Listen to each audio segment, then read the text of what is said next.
Salut la compagnie, me revoici dans une nouvelle vidéo et on est parti pour un gros update lecture. Là j'ai carburé au mois d'août, donc j'ai déjà lu, là on est le jour où je filme le 15 août et j'ai déjà lu 10 romans. Voilà, du coup j'ai plein de livres à vous présenter et je vais vous filmer si j'ai la foi un deuxième update lecture juste après parce que j'ai encore 1, 2, 3, 4, 5, 6, 7, 8, 9, 10 romans à vous présenter, comment vous dire qu'il y a de quoi faire. On va direct commencer avec le livre que j'ai fini hier parce que du coup il est fraîchement dans ma tête. Il s'agit de L'ombre de la sultane de Jenny Bergier aux éditions Scrinéo. Et ça m'a été envoyé par la maison d'édition. Je vous l'avais montré dans un unboxing au début d'une vidéo update lecture la dernière fois, je vous le mets juste ici, puisque j'avais eu un petit pochon L'ombre de la sultane avec, et il y avait un marque-page que j'ai déjà rangé dans ma tasse à marque-page. J'ai été agréablement surprise pendant ma lecture, puisque j'ai découvert que l'autrice est française, et c'est génial, j'aurais jamais deviné. Voilà, la couve est trop belle, je crois que... Non, j'ai pas envie de dire de bêtises. Ah bah si, c'est ça. La couverture a été faite par Tiff. Je sais que Clem elle vous parle d'elle de temps en temps. Donc voilà. On est ici sur une romantasy young adulte et qui était tellement addictive. Niveau résumé, on est dans l'ambiance Aladdin. Clairement, c'est pas une réécriture d'Aladdin non plus, mais il y a certains aspects qui font penser à une réécriture. Donc vraiment, on est ambiance... arabe, ambiance ouais, Aladdin avec sultan, sultane. Il y a un lexique à la fin, voilà, j'ai découvert que quand j'ai fini, donc je vous recommande de lire pendant votre lecture, ça risque de vous aider, mais il y a plein de mots comme Amir et Amira qui sont des titres honorifiques pour prince et princesse, donc plein de choses comme ça, le pacha, Saïb, etc. qui sont des mots qu'on n'a pas l'habitude de voir habituellement dans des bouquins, en tout cas pas dans ceux que je lis. Donc j'ai trouvé ça sympa parce que ça fait nouvel environnement. Bref, ce n'est pas la partie où je décris, là je vous fais le résumé. On suit Malia qui est princesse de Sahar, je sais pas comment ça se dit. Elle est princesse sauf qu'elle ne peut pas devenir sultane, c'est en gros le roi du pays. Elle ne peut pas parce que les femmes ne peuvent pas l'être. Donc là pour le moment c'est son père qui est sultan. Mais elle n'est pas héritière et son petit frère il était censé être l'héritier sauf qu'il est mourant donc c'est pas lui non plus et ce sera certainement du coup l'oncle de la fille et elle a pas envie, elle a envie d'être la sultane. Donc elle a recherché la lampe magique, c'est pour ça que ça ressemble à Aladdin, la lampe magique avec le djinn qui est à l'intérieur, donc c'est le génie mais dans certaines cultures on dit djinn etc. Donc voilà, c'est le djinn.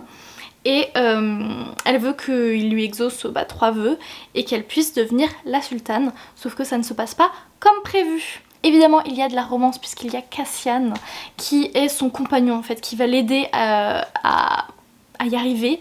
Au début elle le paye pour la protéger tout simplement quand elle est dans ses recherches de la lampe et finalement ça se barre un petit peu en marriage of connivence, c'est-à-dire mariage...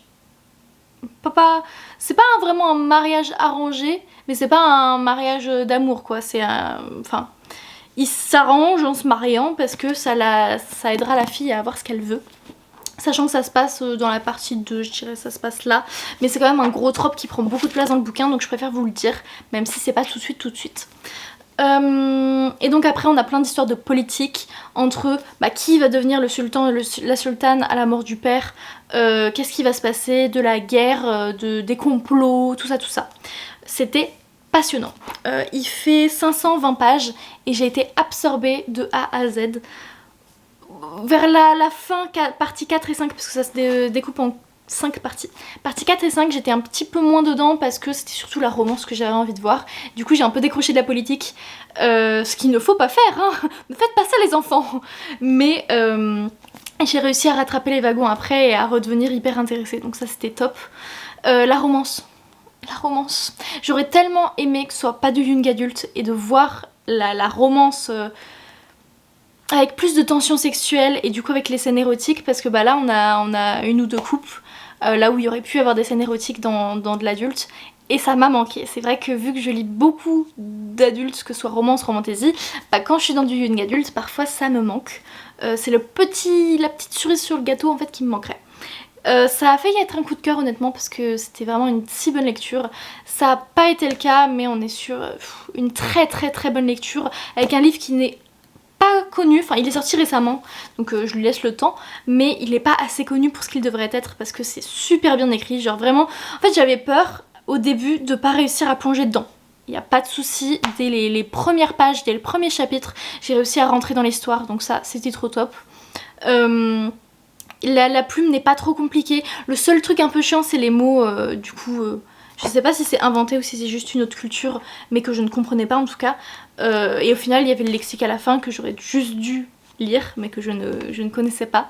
Donc voilà, au moins vous ne ferez pas la même erreur. Enfin c'était passionnant, il y a aussi de l'amitié, puis il y a tellement de choses qui se passent entre les complots, les ci, les ça, que vraiment on s'ennuie pas. Et puis il y a quand même un vrai book boyfriend avec Cassian qui est adorable, je l'ai trop aimé. Je tiens à dire dans l'histoire aussi qu'il y a des pouvoirs magiques, donc de la magie, puisque l'héroïne, elle a une ombre, en gros, qui est un peu une deuxième personne, sauf qu'elle a du mal à la gérer parce que dans son enfance, il y a eu un truc grave, et depuis, elle est un peu traumatisée par son ombre, littéralement.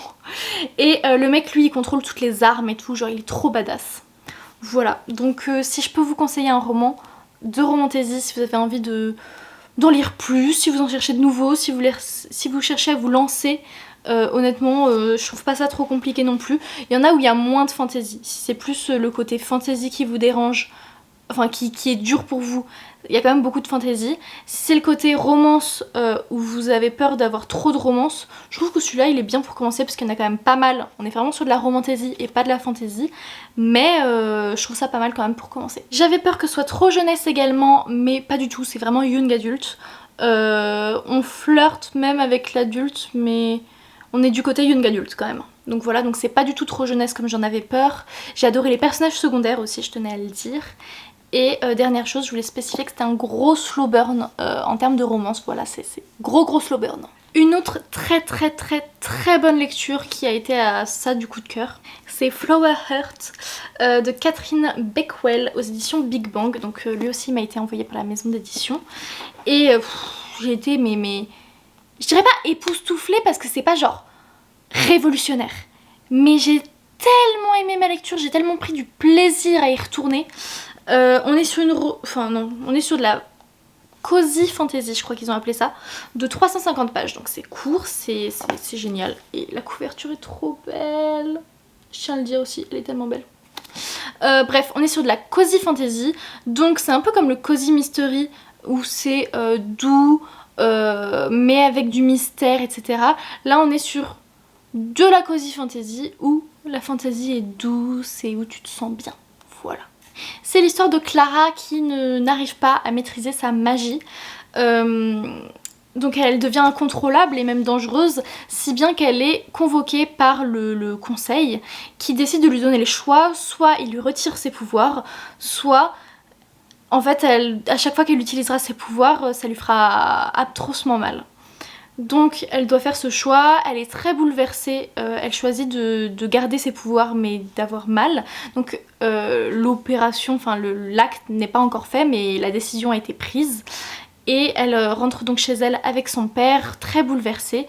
Sauf qu'en fait elle est tellement bouleversée que sa magie, la magie qui est influencée par les émotions, elle prend le pas sur elle et elle empoisonne son père. Donc son père est gravement malade, même mourant. Et donc Clara ne sait plus quoi faire, elle court chez ses voisins et va chercher son ex-meilleur ami, qui est lui sorcier confirmé, qui avait siégé au conseil et qui était là lors de la décision. Elle va le chercher et elle le supplie de l'aider et de sauver son père.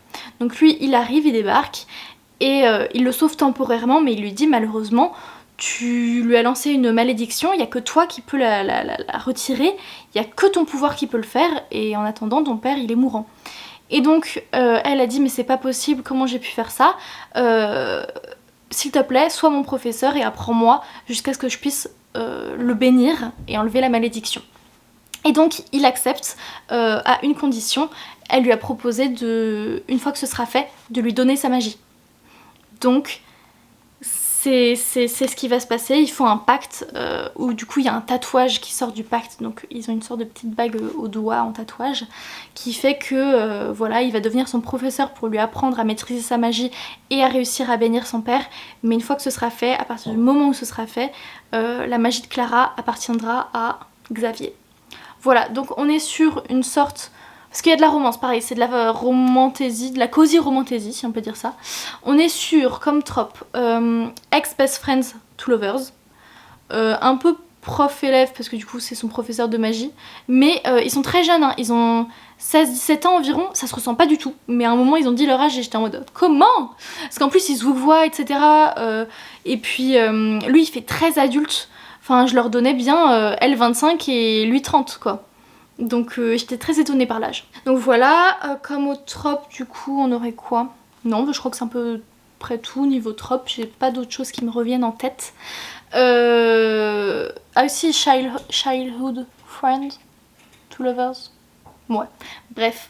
J'ai trop aimé, c'était tellement doux, mais pas juste ce sentiment... Enfin, déjà t'as ce sentiment de bien-être, mais il n'y a pas que ça, parce qu'il y a plein de retournements, enfin plein de retournements, j'exagère, il y a des retournements de situation et plein de péripéties, donc tu ne t'ennuies pas. C'est assez prévisible quand même, c'est pas des choses qui te bouleversent de A à Z, il y a des choses qu'on devine, mais c'est pas grave, genre vraiment j'ai pris énormément de plaisir à le lire. Honnêtement je pense que c'est une lecture qui va me marquer pendant très longtemps, et que je vais vous présenter dans plein de vidéos parce que je la recommande vraiment. Ça, c'est en fait tu reprends ton souffle, c'est vraiment, moi il m'a apaisé, il m'a... Alors que pourtant il se passe plein de choses dramatiques, hein. Elle a quand même empoisonné son père, mais je sais pas, tu te sens bien quand tu le lis. J'ai adoré les deux personnages principaux, lui je l'ai trouvé très attendrissant et elle très attachante. En fait elle m'a fait beaucoup de peine honnêtement parce que bah elle le vit très mal, le fait de ne pas avoir pu apprendre à contrôler sa magie, et lui il est très attendrissant parce qu'il s'y prend de la bonne manière en fait pour lui apprendre les choses. Il est très mignon avec elle, très doux, et ça m'a beaucoup plu. Donc voilà, c'était très mignon, très avec des messages importants qui t'apprennent à grandir et à t'améliorer et à prendre confiance en soi. C'était voilà, juste adorable, la romance était très mignonne, enfin voilà, tout le livre c'est sentiment de bien-être et c'est fleuri et c'est fleurs, parce qu'en gros tout tourne autour des fleurs dans la magie.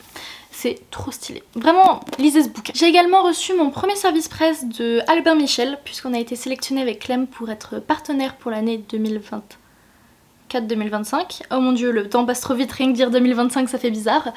Et donc j'ai reçu Summer Love de Sarah Mlinowski, donc chez Albin Michel. La couverture est trop jolie, j'adore la vibe. Voilà. On est sur une histoire de camp de vacances, où l'héroïne elle a été dans un camp de vacances un été quand elle était plus jeune. Ça s'est très mal passé parce qu'on se moquait beaucoup d'elle, on lui avait donné un surnom vraiment pas cool, donc elle l'a très mal vécu parce qu'une nana s'acharnait sur elle.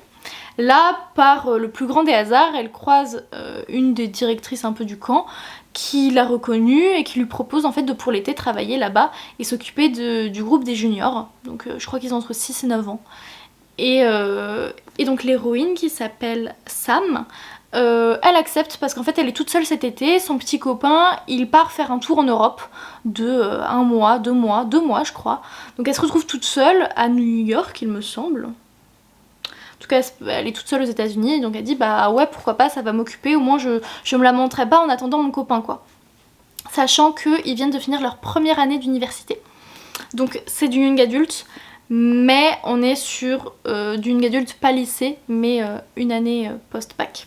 On a du coup beaucoup d'éléments du camp de vacances, ça prend une énorme part, donc c'est parfait pour lire en été honnêtement. Par contre ça se sépare en semaines de la colo du coup du camp de vacances, donc les chapitres sont très très longs. On se retrouve parfois avec des chapitres de 80 pages, c'est très long. Pour un livre qui fait 400 pages, voilà, c'est assez long. Mais voilà, donc le camp est très présent, parfait pour cette vibe, c'était exactement ce que j'avais envie de lire puisque ça m'a vraiment rappelé mes années de colo. Je faisais beaucoup de colonies tous les étés pendant, bah en fait presque toute ma vie. Je pense que j'ai fait des colos de mes 8 ans à 17 ans. Donc voilà, j'ai fait beaucoup de colos et ça m'a vraiment ramené à cette ambiance où t'es enfermé en fait dans une bulle où tu vois tout le temps les mêmes gens et en final vous créez une petite vie où les sentiments sont exacerbés, où il se passe plein de choses. Et là pareil, il y a une romance, il y a des romances, il y a des ragots, il y a des amitiés, il se passe plein de choses dans ce camp de vacances. Donc j'ai beaucoup aimé, j'ai pris beaucoup de plaisir à le lire, à retrouver cette ambiance. Par contre, il y a quand même des défauts. Le défaut majeur qui est un peu spoilant mais je pense qu'il faut connaître avant de s'engager là-dedans, c'est qu'il y a de la tromperie. Parce que l'héroïne est en couple et il va se passer des choses avec un autre garçon qui est lui-même en couple avec une nana qui est elle aussi en Europe. Donc voilà, il y a double tromperie et ça m'a dérangée. Ça m'a dérangée parce que l'héroïne le prend trop à la légère et puis même elle est agaçante l'héroïne honnêtement. En fait, elle est en mode « Oh là là, j'ai vu que mon copain Ellie, il a posté une photo avec des filles et tout, je suis sûre qu'il est en train de me tromper, blablabla. » Alors qu'en fait, elle est en train de faire exactement la même chose, si ce n'est bien pire, puisque elle, c'est juste des suppositions, alors que elle fait des choses de la tromperie. Après, on voit un peu toutes les étapes de la tromperie. On voit jusqu'où elle est prête à aller ou non. Mais ça m'a vraiment dérangée. Toute cette histoire de tromperie, c'est un thème qu'on voit assez rarement, je trouve, dans les romans. Et je trouve qu'il y a des façons de faire qui passent mieux que d'autres et là je trouve que la tromperie passait mal. Après c'est du coup hyper réaliste, on est vraiment sur quelque chose qui pourrait arriver dans la vraie vie et ça c'est bien, mais c'est vrai que c'est pas ce que je préfère lire. Après honnêtement c'était le point le plus négatif avec les gros chapitres, mais à part ça, ça reste une très bonne lecture que j'ai beaucoup aimée, où si la tromperie ne vous dérange pas, si c'est pas rédhibitoire en fait pour vous, mais lisez-le parce que voilà, je l'ai dévoré en je sais pas 24-48 heures, j'ai beaucoup apprécié ce roman. J'ai beaucoup aimé la manière aussi dont la tromperie était abordée parce que en fait on voit que ça aide à faire réfléchir le lecteur. On voit que l'héroïne elle évolue, on voit que... En fait on voit plein de choses par cet aspect là et la fin m'a bien satisfaite. Par rapport à ce sujet là de tromperie, j'étais très contente de la fin. Je ne vous spoile pas. Voilà, donc ça reste une très bonne lecture, je lui ai mis 4 sur 5. Pour moi, si la tromperie ça vous fait pas peur, mais foncez parce que c'est une lecture parfaite pour l'été. Avec vraiment l'amitié, tout ça, c'était très sympa puisque du coup la fille elle est en coloc dans son bungalow avec d'autres animatrices. Et bah c'est sympa, il y a plein d'histoires d'amitié, tout ça. Et puis les gosses ils étaient mignons et tout, donc non vraiment je vous recommande. J'ai également lu Dear Stupid Ex-Best Friend d'Eva Deslauriers aux éditions Ouzou. Lui aussi c'était un service presse. Celui-ci mais je l'attendais. Il a eu plein de problèmes de livraison, on a dû me le renvoyer plusieurs fois et tout, donc j'ai mis du temps à le recevoir mais j'avais tellement hâte de lire. Il fait 350 pages, j'ai lu un peu que des romans courts, c'est aussi pour ça que j'ai pu en lire autant en août. Là on est sur une romance entre...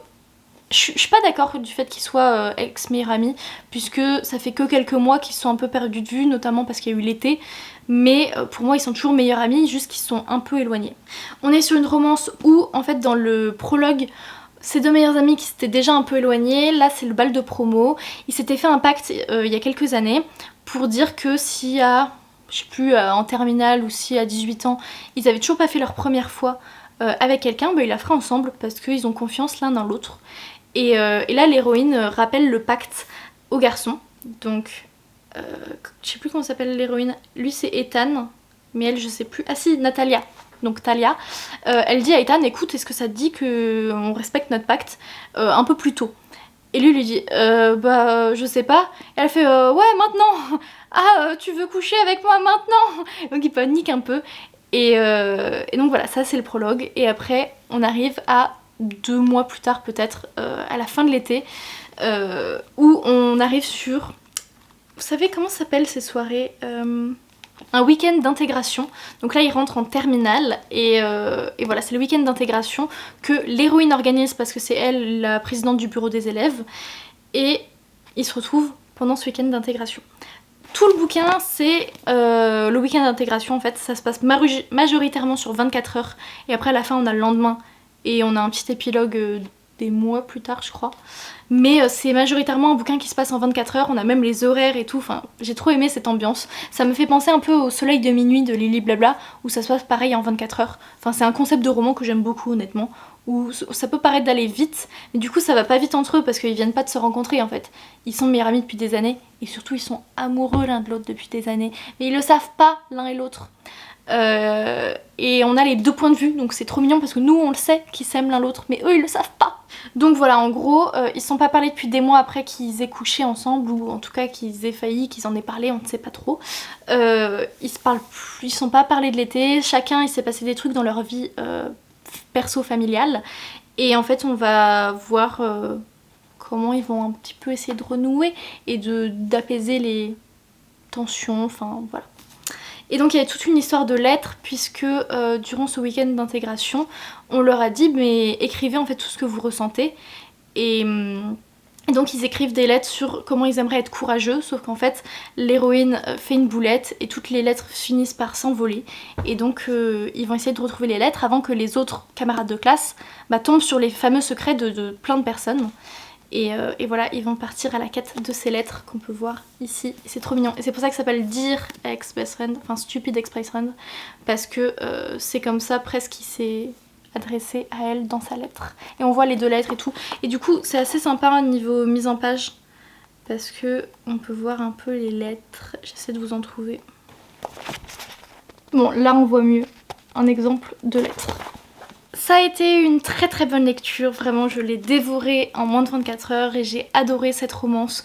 Je trouve que les personnages sont très mignons l'un avec l'autre. C'est un peu chiant parce que y a la trope un peu quiproquo l'un sur l'autre, c'est plein de quiproquos, donc misunderstanding je crois. Mais vu que ça se passe en 24 heures honnêtement ça va.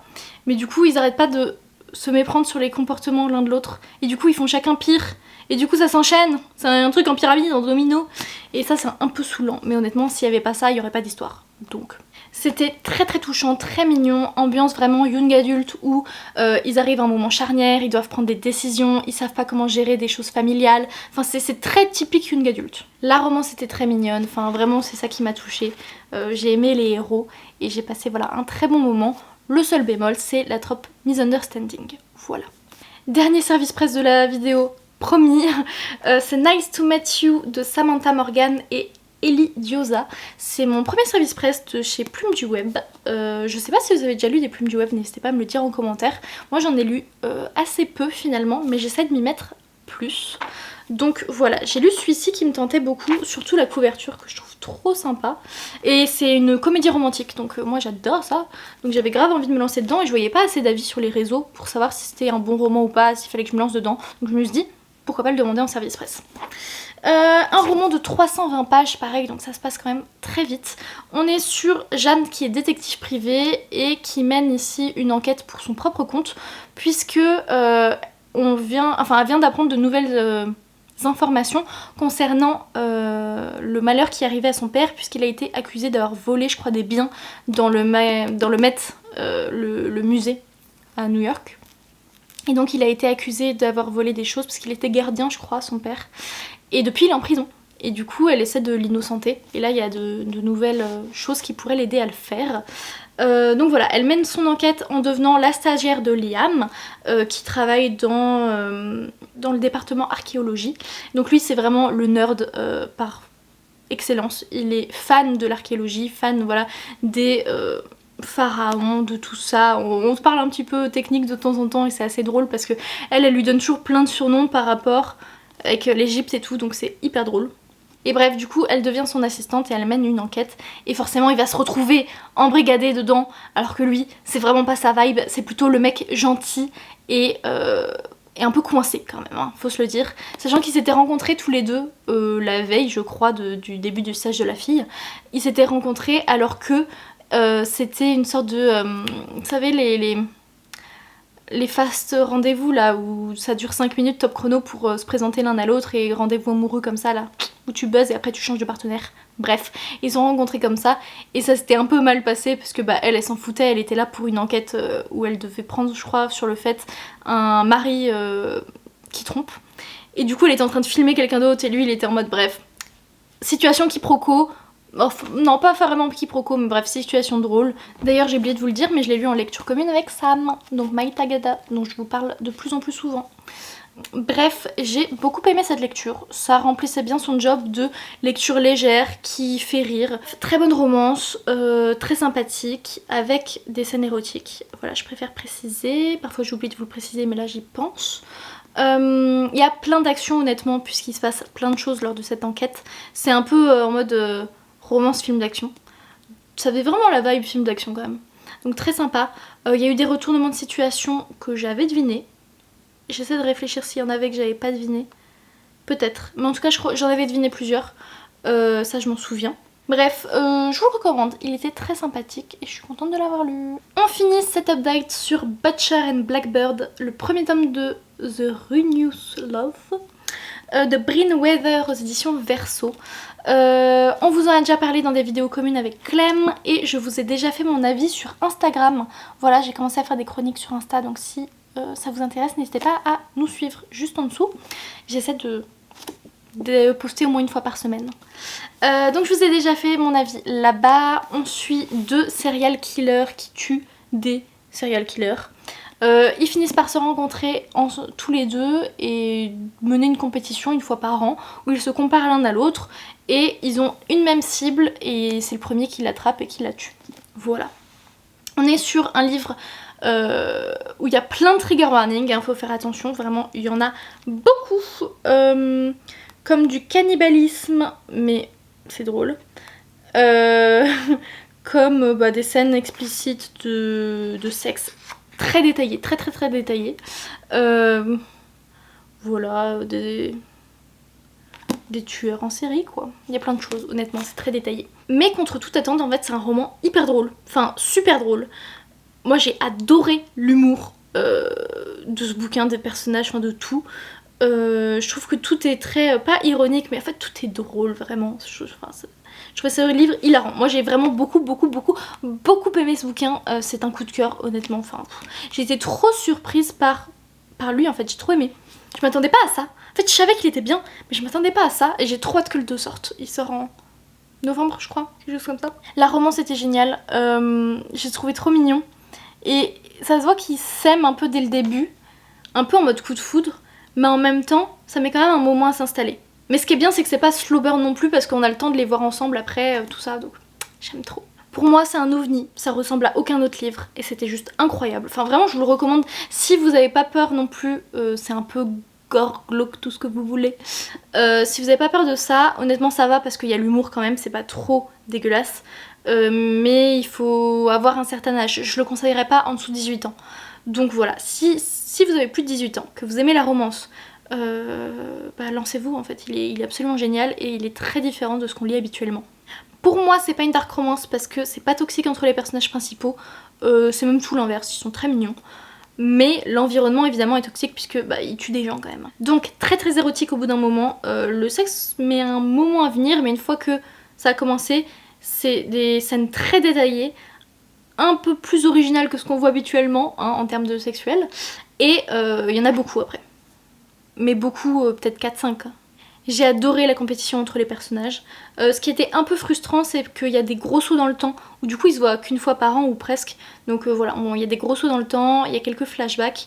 Et j'aurais aimé du coup que ce soit plus long, parce qu'il fait moins de 400 pages, ouais même 370. J'aurais aimé que ce soit plus long mais du coup plus détaillé sur ces scènes où ils se voient ou je sais pas, quand ils s'appellent parfois, j'aurais aimé que ce soit plus détaillé. Enfin voilà, j'ai kiffé les personnages, j'ai kiffé l'humour, j'ai pas vu les pages défiler, c'était très addictif et je vous le recommande à 100%. C'en est fini avec ce gros update, j'avais encore des romans à vous présenter mais ça commence à être trop long, c'est trop long. Donc voilà, j'espère que ça vous aura plu parce que cette vidéo en fait sort là dans bientôt donc il faut que je me dépêche. Voilà, des bisous, joyeuse lecture et puis mettez un petit pouce en l'air, un commentaire, je vous dis à bientôt, ciao.